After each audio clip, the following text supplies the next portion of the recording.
عام طور باندې زمون په ملک کې کتا سو خیالو کوي بلکې نه زمون په ملک کې په تمام عرب ممالکو کې خاص طور باندې په مکه معظمه کې او په مدینه منوره کې 6 رکعات تراویح بعض حضرات تی زمون په ملک یا نور ملکونو کې چې اغي 8 رکعات تراویح منشا د اختلاف څه شي اسی په خبرو خو په پوهیږي امید ده پوهه خلق یې ځکه چې ټول عمر الیکشن یې مکړی دي دا لیډر مزاج خلق چې په خبره ډېر خپوي د جناب رسول الله صلی الله علیه وسلم نا تراویح په جمع باندې صرف 3 په منقول دي روایت د تراویح چې دي هغه د 8 رکعاتم شته او د شلوم شته او د سلويختم شته لن درتویم چې 3 په رسول الله صلی الله علیه وسلم تراویح صحابه او ته جمع وکړي او په سلورم شپه صحابه په انتظار ناستو او حضور علیہ السلام ورته راونه سبال صحابه او تپوسو کو چې یا رسول الله مونږ هو بیګا انتظار کولو تاسو تراونه وته حضور علیہ السلام فرمایل چې کنن شپم زرا وته وي نو دا تراویح په تاسو فرض شوه ځکه چې د پیغمبر دوام په یو عمل باندې دا موجب د فرضیت نو زم بیګا ذکر او نو وتم چې دا تراویح په تاسو سنت پاتې شي او فرض در باندې نشي ما په خبره پوه شوي بل خبره دا ده چې د حضور علیہ السلام دور خو په دې رنگ باندې تیر شي د ابوبکر صدیق رضی الله تعالی عنہ دور خلافت شو هغه هم په دې رنگ باندې د عمر فاروق په دور کې چې روزه رااله نو صحابه ټول په مسجد نبوي کې جمع شو او عمر فاروق انتخاب د هغه امام وکړو چې چاته قران ډیر یاد هغه د مخکشي او 6 رکعات تراویح دی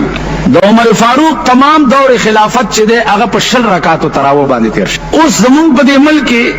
کم حضرات چې د 8 رکعات قائل دي نو اغي داوي چې د پیغمبر عمل د 8 رکعات او د 6 عمل چې ده د عمر فاروق اوس عزیزانو دا علمی خبره ده چې قول او فعل د صحابي دا په باب د مالا یو قلو کې محمول وی په سما باندې صحابي شر د ځان کار نه کوي شر زکه چې صحابه ټول معیار د حق دي دا نن چې تاسو د قران ختم وکړو یا قران ته د خدای کلام وایي یا ځان ته مسلمانان وایي دا ټول د صحابه او برکت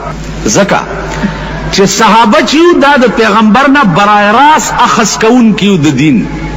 برای راس اخذ کون کیو د قران برای راس اخذ کون کیو افعال اقوال اطوار د پیغمبر دا برای راس نو نن چې کومه نقشه د اسلام تاسو ګورئ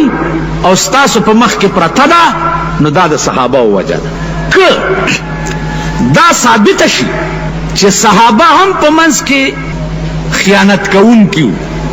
یا صحابه هم په منځ کې غدارانو نو بیا تاو ما سره چې کوم اسلام دی د دې څه ګارانټي کې دی چې دا صحیح هغه اسلام دی چې کوم پیغمبر ویل کې دی شي الکه ما یو خبره وکړه او دا زما خبره چې دا تاسو ته د ارشاد نقل کړه نو که زما خبره به صحیح اله تصور کې چې اول اعتماد به په دې ارشاد کې یا په دې امام صاحب دی کې ٹھیک ده جی په دې مولانا روح الامین به اعتماد کې چې دا دې چې څه وایي بجلیګر مولا هم دا ویلي دي او کته وای چې دا غدار دی نو زما خبره څه ګارانټی شته چې دا به صحیح تاسو ته نقل کړي کې دې چې د پکې د ځان څخه ګډوډ کړي زما په خبره پوهیږي که صحابه په منځ کې خائنان او غداران تصور کړي شي نو بیا ستاسو زما منځ کې چې کوم اسلام پروت دی د دې اس ګارانټی نشته چې دا مغه اسلام دی چې کوم د اسمان نه راغلی او جناب رسول الله صلی الله علیه وسلم دنیا ته پیش کړي نو صحابه الصحابه كلهم عدول صحابه چې دي دا ټول عادلان دي او صحابه معیار د حق دي دا ما ویلي دا زما خبره نه ده دا د پیغمبر سردار کونین خبره ده فرمایي چې اصحابي كالنجوم بأيهم اقتديتم اهتديتم زما صحابه پسند دستور دي ار یو پسند چې اقتدا وکړه دغه صحیح لار تاسو خیال راکړئ نو صحابه چې دي دا معیار د حق زمونږ دا ایمان دی چې پیغمبر نه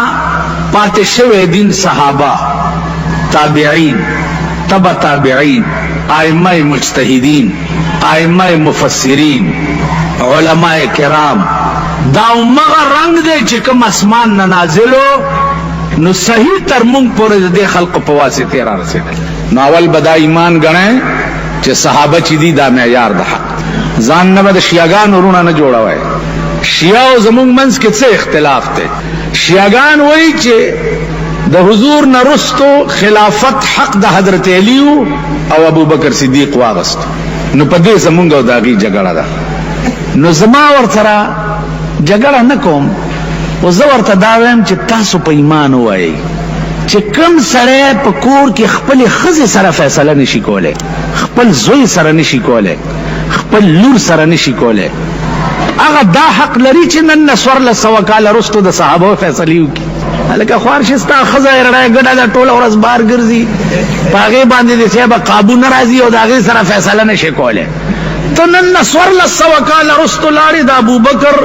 او د عمر او د عثمان او د علي فیصلې تکې، د هغې د فیصلې حق د چا دی؟ سردار کونین فرمایي انما انا لکم مثل الوالد لولده. اے صحابه ز تاسو د پاره په مثال د پلارم لکه پلار چې د پاره د بچوي. نو د زامنو منځ کې اختلاف چې دی د هغې د فیصلې حق د پلار زیات دی که د پردي سړي زیات دی؟ ٹھیک ده. صحابو منځ کې که څه اختلاف پېښ شوی هم و نو هغه حق د فیصلې د جناب رسول الله صلی الله علیه وسلم دی، هغه حق د فیصلې ستا او زمانه دی. پاتې شوه دا چې خلافت د حضور علیه الصلاة والسلام چرته یو ضعیف روایت هم نشته چې هغه دا ویلي چې ما نه رستو خلیفه به حضرت علی وي. چرته وصیت د پیغمبر نشته. پیغمبر دا شی په قوم پرېښو چې ما نه رستو قوم پوهېږه او انتخاب د امیر. تاسو خیال راغی د حضور وفات چې وشو قوم او صحابه ټول را جمع شو او انتخاب د امیر کولو. انتخاب د امیر ټولو په اتفاق سره د ابوبکر صدیق رضی الله تعالی عنہ. اوس هغه بیا څنګه امیر؟ هغه وروره داسې امیر نه. مونږ دا خیال کړی دی چې راته ښکاري چې ابوبکر صدیق ټول مال حالو والو حضرت علي ته اډو څه پرېنښوه، ځکه مونږ خو په دې قهر د چنډه خرونه یو ډنډ کې ټغېږو که نه. مونږ خو دا خیال دی چې راته ښکاري چې دا د پاکستان خزانه وه دی چې پې وزیر شو دا هر څه یوړه مونږ یې پرېښو په ډاګه. هلته خلافت د ابوبکر څنګه و؟ نن ته بیعت شو او مازدیګر له صادرې په اوږه اچولې دي بازار ته